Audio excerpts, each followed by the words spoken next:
Welcome to the What's Your Deal podcast, where we discuss business acquisitions, investments, management, and exit strategies. I'm your host, Matt Uhler. Let's dive in.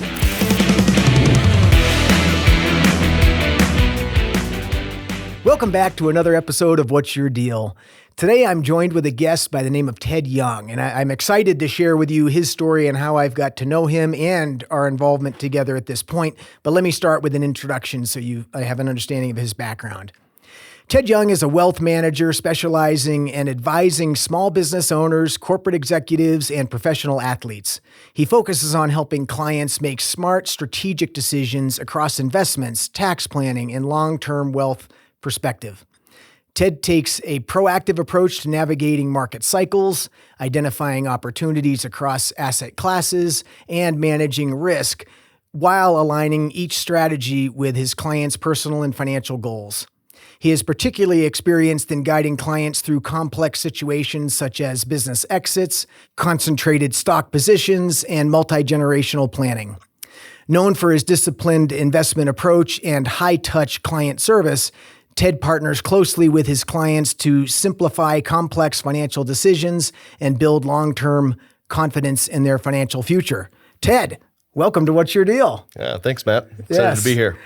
Well, it's great to have you here, and I want to give our audience some background about how I got to know you. And I have a close friend who unfortunately passed away from cancer, and in the process of knowing that was happening, he asked me to be a trustee along with some other folks. And part of the role that I took was trying to help his daughter develop a relationship, because even initially it's the trustee's role to work with somebody.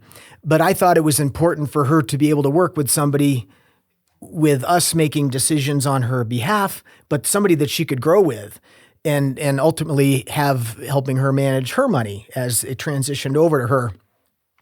And one of the things that was so impressive, I got a great list from all kinds of people, accountants and attorneys and all kinds of people. So we had 5 financial planners that we had available to interview.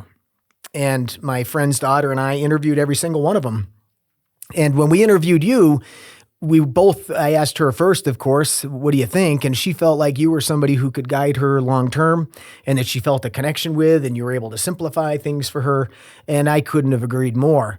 And what's developed from that, and part of the reason I'm so honored to have you with us here today, is because it's been exactly that for her. I mean, I know that she connects with you on all kinds of financial decisions and sees you as a true advisor to help her through managing all of her financial affairs. And as somebody who cares about her through my friend, it's really extraordinary to have you on that team and to know that you're taking care of her in that way. So it's an honor to have you here. Yeah, well, I appreciate that. And through that experience, right, working with you guys, it's an honor for me, right? That trust, it's a relationship, right?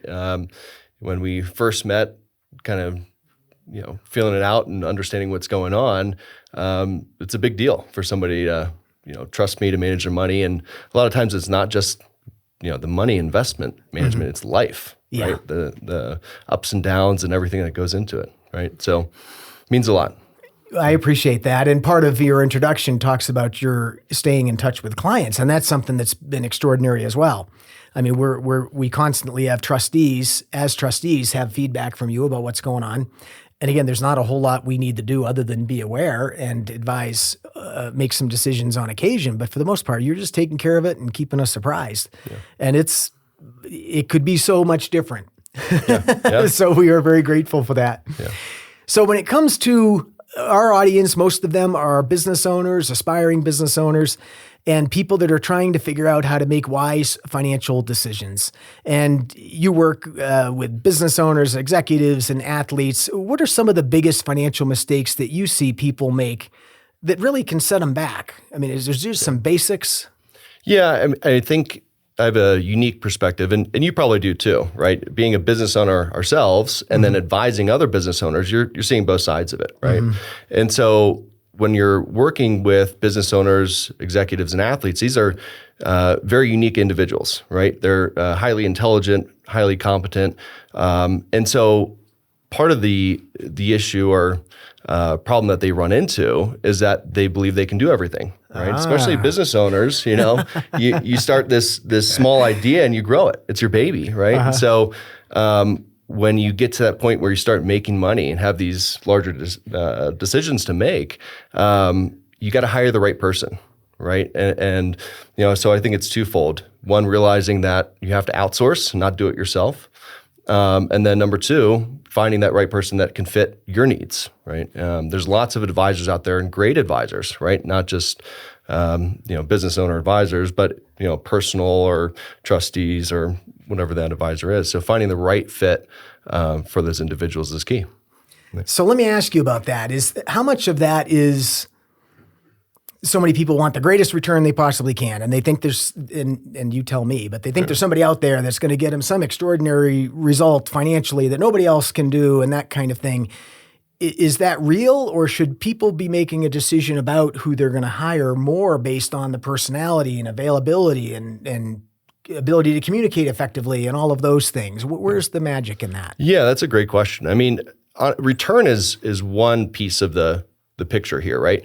I always tell prospective clients and individuals that, the value that we bring is in the planning and the strategy, right? Everything that goes in before the investments, and then also in down markets, right? In the up markets, everybody's smart, right? I mean, right. The money's going to keep growing. It's pretty easy to make those decisions, but the advice and the relationship that you have with your advisor is so key. Because particularly with, again, business owners, it's not just the investment returns, right? It's how do we support the business? The market could be going up, but your business could be struggling, right? You have cyclical businesses, defensive businesses. So understanding what those needs are and supporting, your business ownership is key, right? So relationship is huge.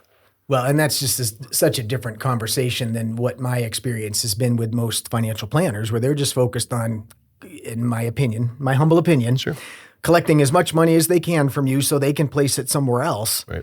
And I personally haven't had in the past, and I'll just be full transparency, you're my financial planner, right? Yeah. So full transparency, I don't know that anybody actually cared what I was doing other than what I was sending them. Sure. And there is a whole world around that. And I think it's also unique, right? There's a big difference between a client like myself, potentially with many businesses, and a W-2 employee with a consistent income that's not likely to change a whole lot or something. Right. So can you speak some about how you manage that dynamic and how people should? Yeah. And going back to it, there are tons of advisors, right? And so when I started, joined the partnership that I'm in right now, right, Anasazi Investment Group, the idea that I had was not to treat clients like a number. It's a relationship, right? And so the business started on that belief, and there's a lot that goes into that. So relationships on calling on your birthday, and hey, what's going on in life, but also kind of understanding those needs, right? Because your business and income and needs are very different from a W-2 or even another business owner, right? Or athlete or executive. Like everybody's unique. And so that financial plan is so critical. Even someone, another man your age and income could have very different needs than you do. So that understanding is key. Right? Okay. The ups and downs and everything that goes into it. And so managing that for you is very different, I'm assuming. It's a whole different lens that you're looking through. Yeah, definitely. And again, the understanding is so key. Life is not linear. It's very up and down. And when those cash flow needs or investment needs come up, we're here to support those businesses and individuals, right? So the investment returns is one piece. The fees are another piece. How it's structured is holistically is important. Yeah. Well, a lot of business owners that I work with have the ability to create a substantial income. Yeah. Converting that into long-term wealth is a whole nother conversation. Sure. And I also have seen that a lot of business owners their primary investment is the business they have. Right. But I've seen that be a trap. Yeah. Where there's no diversification, there's no outside source of income. What do you recommend for somebody who's really focused on one primary income producing asset, which is the business they run? Yeah. And how do they bridge that gap to long-term wealth and diversification from where they are? Yeah, It's a good question. And I think we're dealing with it from two different sides, right? Your private Right. businesses and markets, and it has its own issues and benefits, right? Then I'm more public markets, right? And dealing with the stock market, bond market, whatever, right? And so I think the biggest key difference between our businesses and what we do is liquidity, right? And so I think the saying is somewhere along the lines of you build wealth through concentration, but you keep it through diversification. Right? Oh, I like that. Yeah, that's very good. And so how you diversify that is key, right? You can buy a different business, right? If you have a cyclical type of business, you could buy a defensive one, still two private entities, but they offset each other, right? Cash flows and the ups and downs of those businesses work well together, right? What we do when we go through the financial plan is understand what the goals are, right? And help them to either pull money out of the business and support it, from a liquidity standpoint, protect it, and it really depends on that specific, person's needs, right, and their goals. So you use the word pull. So let's drill into this because I know a handful of people who they don't want to give up. Right. And it's amazing to me. I had a conversation with a gentleman yesterday. It's amazing to me how hard it is sometimes to get people to focus just beyond tomorrow. Right. Even when the financial gain is crystal clear, there's no question about the outcome. Sure. You just have to do it. Yeah. And that's a challenge. So when you're working with a business owner, what are one of the ways that you help motivate them or persuade them to just consistently diversify some amount of money from their business on a regular basis so they've got a whole nother asset? Yeah. And I think there's there's a tax perspective, right? So a lot of times the easiest first step is, you build a financial plan and we can set up a retirement account, right? And so the way that I explain this to them is going through the financial plan. I can show them, hey, if you reinvest every dollar back into the business, the problem that concentration causes is that you need maximum dollar when you sell to financially succeed personally, right? And so even if we start the slow pool of money out of the business for themselves, not only is there tax benefits to doing that, but it also allows you a lot more flexibility when you're going to exit, right? You can find the right buyer, the right situation, rather than who's going to pay you the most. And so I love that. I call that engaged indifference. So when a business owner is ready to sell, if they plan accordingly, and what you do would fit right into that, they can be indifferent from the outcome. Sure. They don't have to sell. They don't have to sell to this person. They don't have to sell right this minute because they have something of value. And in your case, they would have also an alternative. They've got other assets that they're relying on. It's not just the end all be all. Yeah. And that's a tricky conversation. And part of what ties into this is an experience you and I went through. And I don't imagine I'm probably your easiest client to work with. But one of the things that you helped me with is we had bought, Audrey and I had bought 3 businesses since the first of the year. So when I was looking at retirement, I was thinking, cash-wise, I've spent a lot of cash investing in other opportunities right now. And so, do I really need to worry about retirement? And then I remembered how old I am.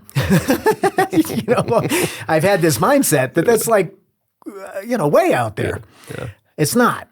And one quick phone call to you, and you were, we can just do this, this, and this. And I was able to have both, right? I was able to have invested in what I know how to do well, which is these 3 businesses, but then also be contributing to something that gives me that engaged indifference because I've got other buckets. Yep. Yeah. Huge. Yeah. So when you're working with a business owner, let's say maybe this is too big of a range, but let's say they're 5, 10 years out from being ready to exit. What do you recommend they be doing now to make sure that that's as successful as possible? Yeah, I mean, I think the first step is talking to you, right? Okay. You got to call a great business broker. I think that's key because if you're a business owner, you got to know what the market looks like, right? You have to get an understanding of what you need to do to structure the business for, to get the most out of it on that sale. And then, I think the other piece of this is planning. You're going to exit your business. If you're a business owner, you're going to exit, right? There's 4 ways to exit. You're going to exit externally. You're going to exit to your employees. You're going to exit to a family member, or you're going to shut it down, right? Yes, so very true. Right. And so understanding not only the market and talking to a business broker and what your options are, but then structuring along one of those paths, that exit is important, right? And so each of those exits has upsides and downsides. So if I'm going to shut down the business, I better be extracting as much value out of it now. Right? Isn't that the truth? So I think the planning is key, and having the right professionals, going back to it, around you is also important, right? You got to have a CPA, business broker, financial advisor, and estate planner. Right? I think the key individuals. Yeah, that's great.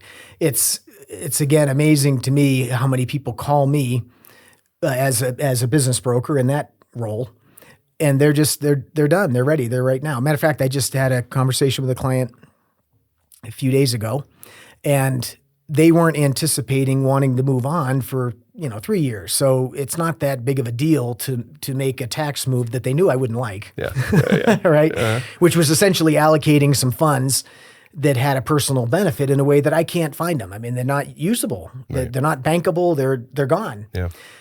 And so they were not worried about doing that, even though they knew the rules of the road, because they think they're 3 years, 4 years out. Right. Well, then something happens with one of their key employees, and now they're like, "We're ready." And I'm pointing out to them that move they did, which saved them 35 cents in tax, cost them $3-4 in sales price, Sure. and won't be gone for 2 to 3 years. Yeah. It's just amazing to me Yeah. how often that happens. Yeah, and the planning, and I think the 5 to 10 years is important because there are tons of strategies, right? But to implement those systems, processes, set it up properly takes time. It's not something a lot of times you can do right now, right? Well, and I would guess for somebody who's thinking about this from how you can help, it becomes a matter of consistent contributions to a fund or what's next, and that starting to mean something financially. It does take time. It does. It's probably a whole lot harder for you to have a client hand over $500,000-600,000 for you to work with, as opposed to breaking that up over 5 years. And yeah. And the compound interest effect, right? I mean, you spread this out, you're going to reduce the volatility in the market and the ups and downs, right? We don't know what's going to happen in the future, although I like to say I have a crystal ball, or think I do every once in a while. But the longer time period that you invest, just like anything, the better returns are usually, right? And so time is important. Yeah, very good. And so you bring up market volatility. How do you evaluate that? And is it something you lose sleep over, or it's just part of the game, and time is what helps? Yeah. I think a lot of our clients, people ask me all the time when the market's down, are your clients calling you, right? And they usually don't. Usually we'll get a couple of calls. And the reason why is that we've done the financial planning, right? And so anytime we have that call, we're going back to the financial plan. Has anything changed, right? The market volatility is normal. Your financial and life situations, unless those have changed, that the financial plan stays intact. And so you hire us to manage that. We lose sleep over it, not our clients, right? So we're constantly very active in the way that we approach not only communication, but investment management, right? And so, going back on performance, you mentioned that earlier, we've done very well. And we're discretionary traders, so we're going to invest in our clients' behalf and take advantage of the volatility, right? This is an opportunity. It's not always just a risk or concern. Oh, isn't that great? Yeah. So what does that mean, discretionary traders? Yeah, that means that the money that you have invested with us, we're going to take care of the investments. We're going to buy and sell on your behalf. I see. I've learned that if people have their own investment ideas across the board, right? Or political ideas, or whatever it is, right? And so my job is to take that emotion out of it, right? And there's a benefit to that. And that's why our clients hire us to do that, the investment side. I always encourage them to have self-directed accounts. If they want to have their own trades or perspectives, have that, but not with us. Yeah. Right? We're going to take care of what we manage. Well, that's great. I'm curious to know how many people push back on that. I know personally, as one of your clients, I'm grateful for it. I don't know what I'm doing in that world. You do. I trust you, and you take care of what's needed. are there a lot of people that want to be really actively involved in every bit of it? Well, I think there's two sides of it. We dealing with business owners and highly skilled professionals. I always warrant or look for input, right? If somebody sees, hey, this area of the market is really hot, or I love kind of the insight. But a lot of times you can be too close to it, and so if somebody, we don't get a lot of pushback, but if they say, hey, I want to buy XYZ, we can have a kind of one-off holding account, but a lot of times I'll encourage them to go to kind of a self-directed platform I see. and manage that themselves, because that's not our specialty, right? I'm not going to watch that one stock or investment where we're managing, $400 million in other assets. Right? That's great. So staying in your lane, and you can let somebody drive in a different lane if they want. Right. Yeah. Well, they know why they bought it, right? So, right. Yeah. That's great. Yeah. So when back to somebody planning to exit, are you reverse engineering a plan based on the life they want, or what does that look like? How do you design that with somebody and let's just take an individual who, high income earner, but it's 100% from a business they own and operate. What's going through your mind with that? Yeah, I think we call it work optional. Right. I think that's the key. Right. So that's a great word. Yeah.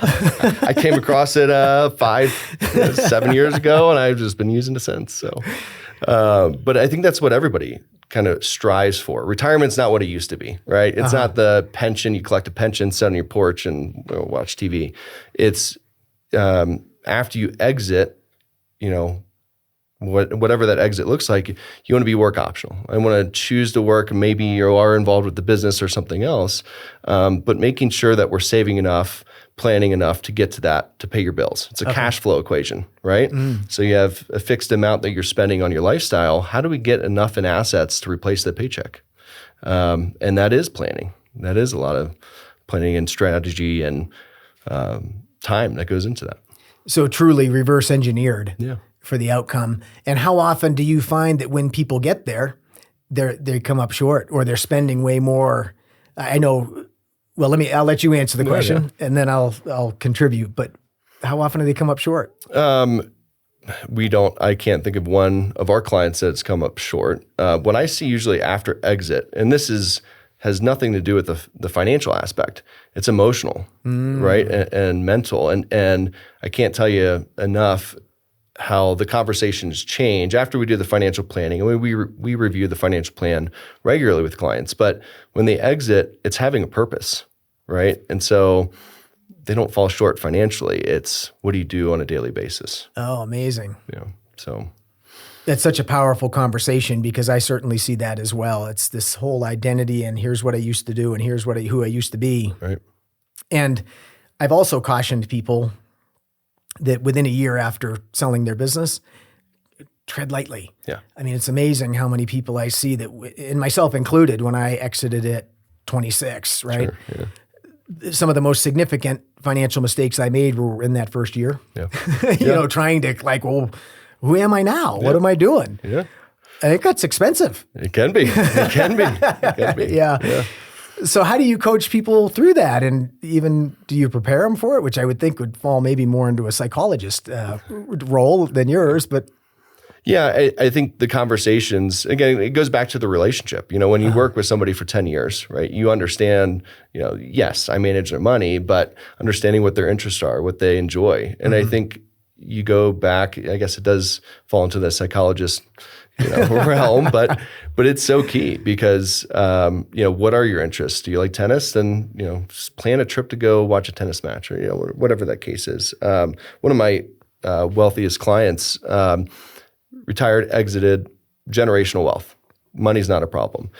After 6 months, he found himself in a very dark place, right? Wow. And that's probably not the conversation we planned on having today, but it was tough. And so he decided to work part-time at Home Depot. And it had nothing to do with financial. It had to be, more social engagement, getting out of the house just to talk to people, right? Yeah. So the conversations that I have are wide ranging, not just the financial aspect, right? So. Well, it's a great point. Dark or not, it's true. Yeah. And I see it a lot as well. And a lot of times, again, do I fit into that role as a broker where I'm therapist. I mean, to some extent, but Yeah. talking like, what are you excited about on the other side of this? Right.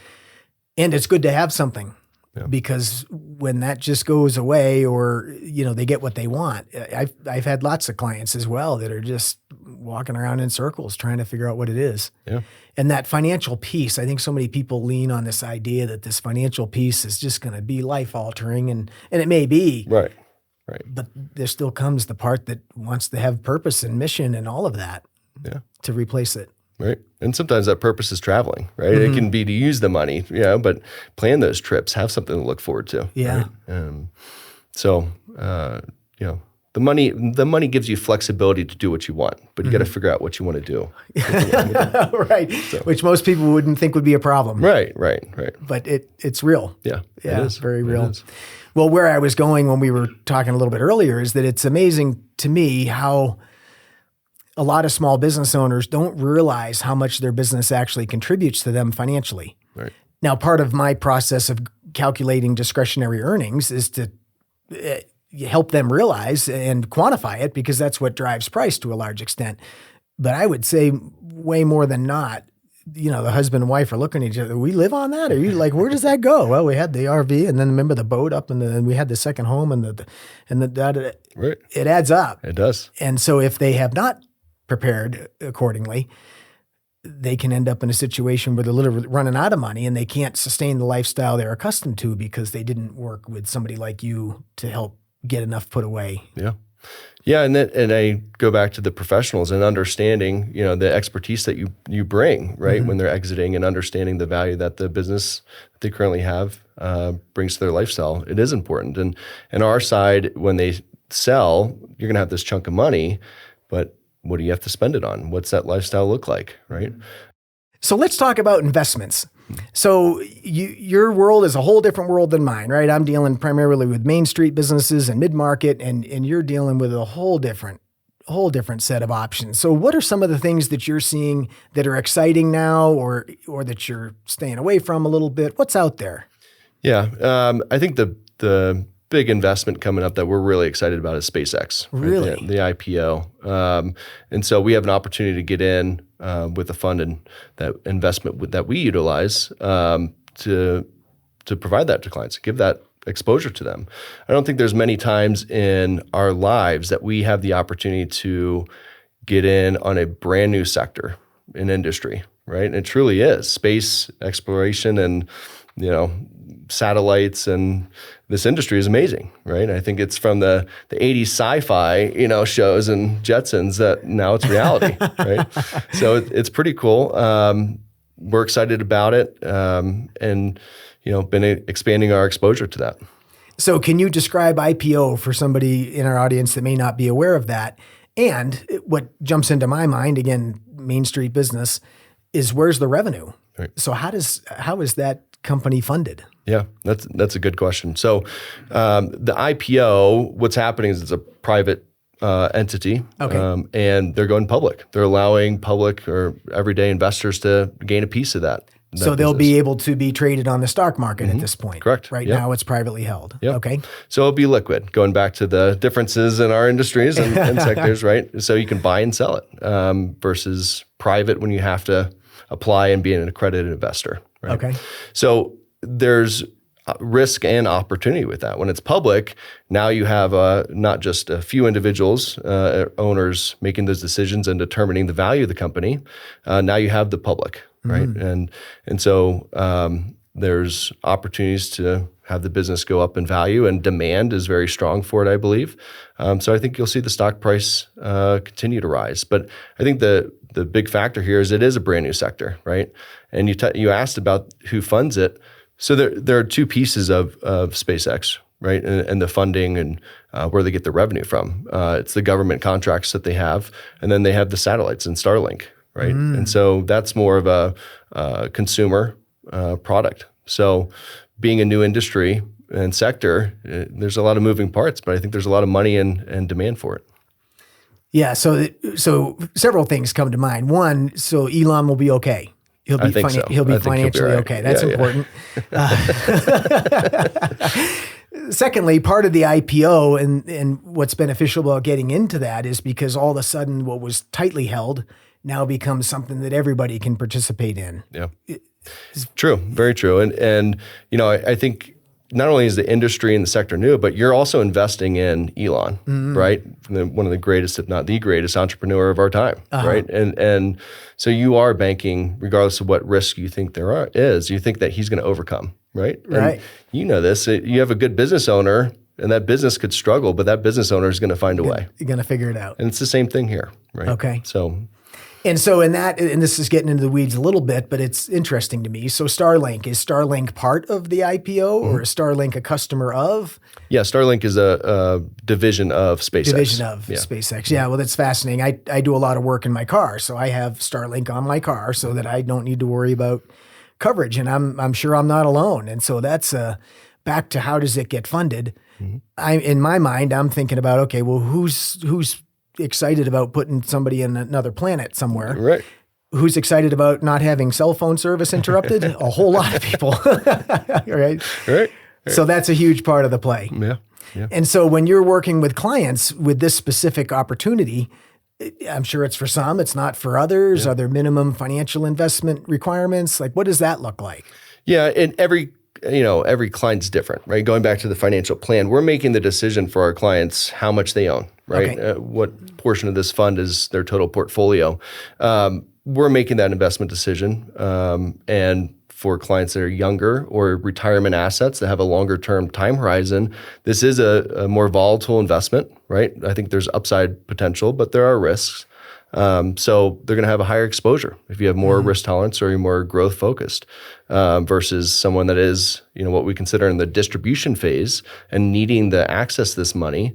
They're probably not going to have a lot of, this investment in there. Okay. Right? So, and is it, you alluded to that your firm has access to it. Does every firm have access to this IPO, or is it really you've got to meet certain qualifications to be able to play?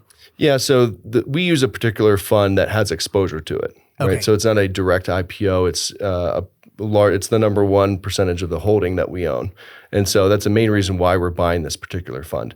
The general public, that is a good question because I'm not investing with the general public, so I don't know. But I'm sure there are ways for them to buy in different holdings. Okay.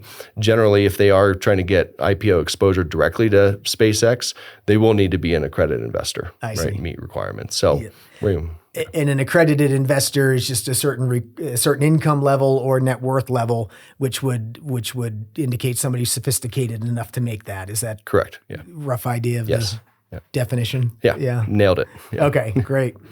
So let's talk one more minute about these things come up all the time, right? There is probably no end to what you could spend your day researching and deciding you need to figure out more about to see if it's a good investment or not. How do you do that? Do you just how do you do that? Yeah.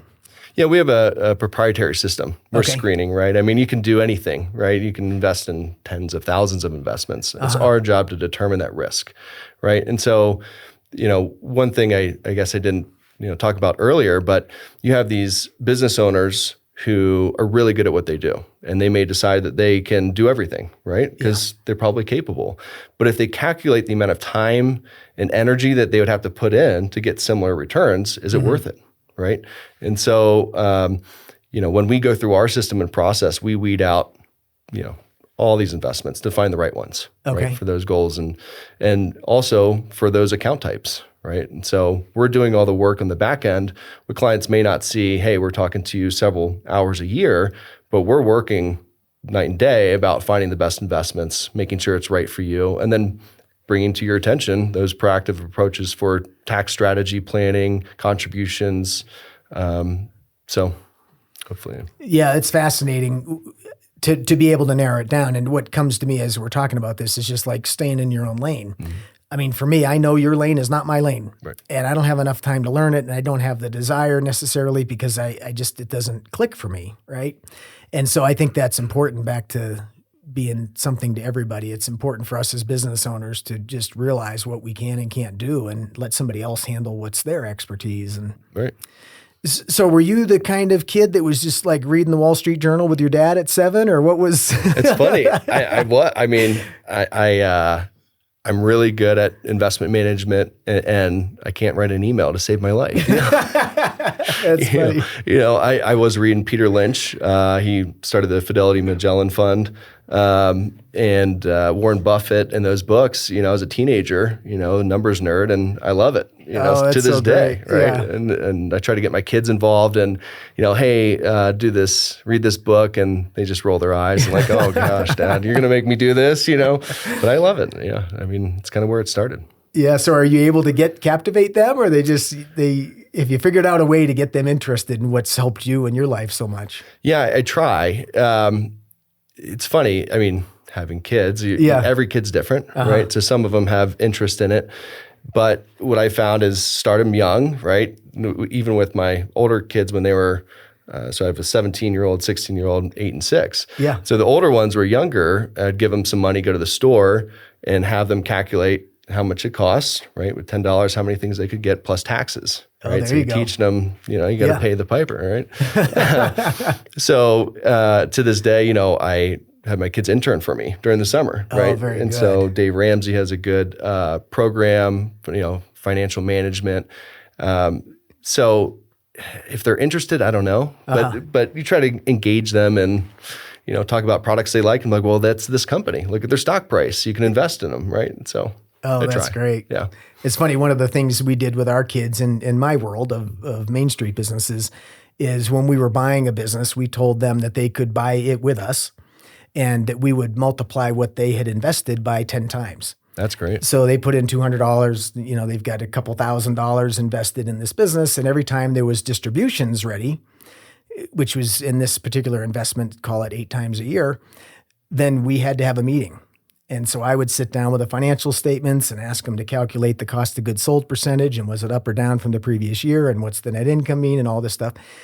And they played along, and I think they enjoyed it, but they always got a check at the other end of that meeting, which is like me bribing them to educate them and stuff that I thought might be beneficial. So it's tricky to get them to captivate our kids. Yeah. Yeah, I like that idea. That's unique. I haven't heard that before. So, Thanks. So it was I loved it, and I think they did enjoy it. Yeah. So I like how you tie in your, private side versus public side. I'm talking about stocks and you're running through balance sheets. Yeah, right. That's neat. So we've got a couple minutes left. I'd love to touch on taxes because what I see is typically people just trying to beat the system and it ends up hurting them on the other side.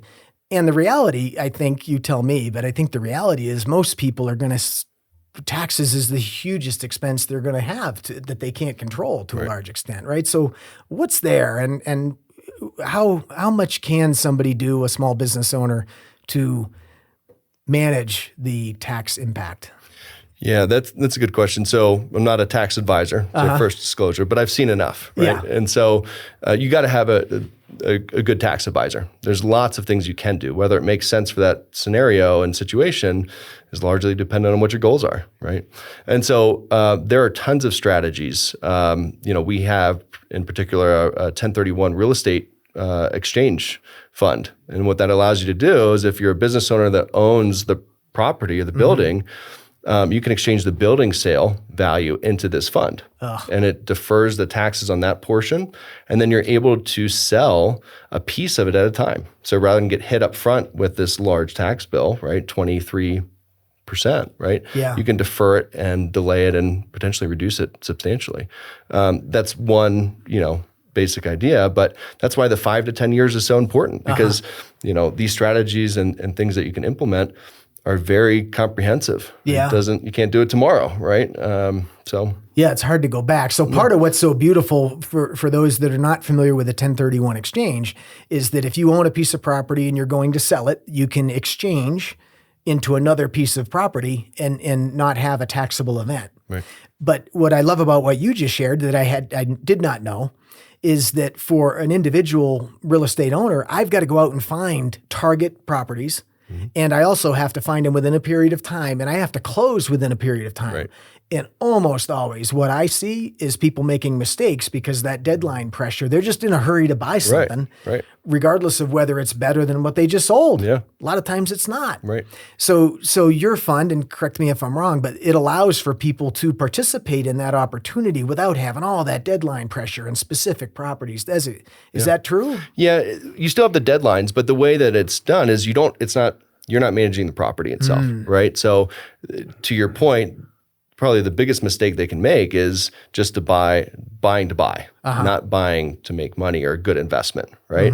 And so where this alleviates that stress is, yes, there's deadlines and requirements, but the managers of the fund have been doing this for decades, right? And so they already have properties that you can buy into, deferring those gains, and you get the tax benefits and liquidity diversification in the future dates. You can sell pieces rather than the entire property, right? That's huge. Yeah, it is huge. It is huge. So, because the deadline pressure that I see is people trying to find the right property. Yeah.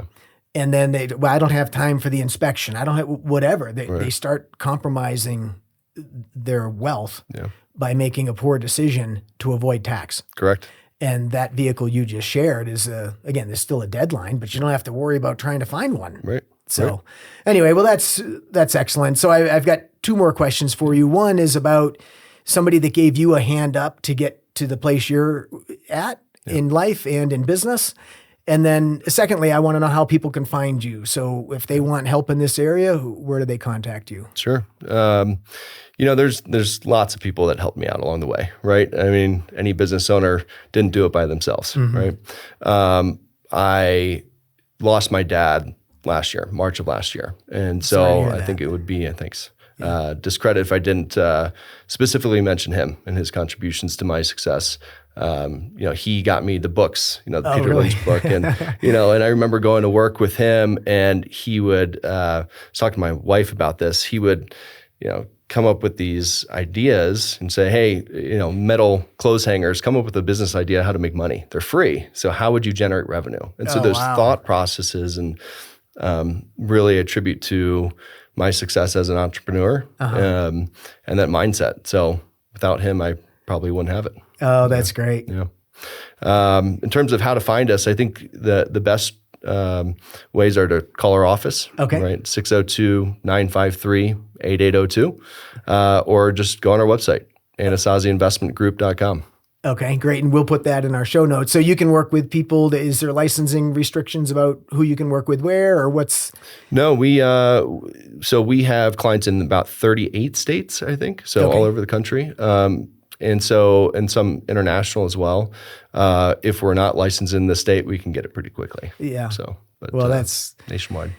Yeah, well, as I alluded to in the beginning, I couldn't be happier with how you're taking care of my friend's daughter and my family as well, and highly recommend you to anybody who's looking for somebody with assistance. And you've made it very, very easy to work with in an area that I always avoided. So I appreciate you being here as a guest and sharing your knowledge with us. Well, I appreciate that, Matt, and honestly, working together, I'm a big fan of the show and what you're doing and giving back on your expertise and wisdom.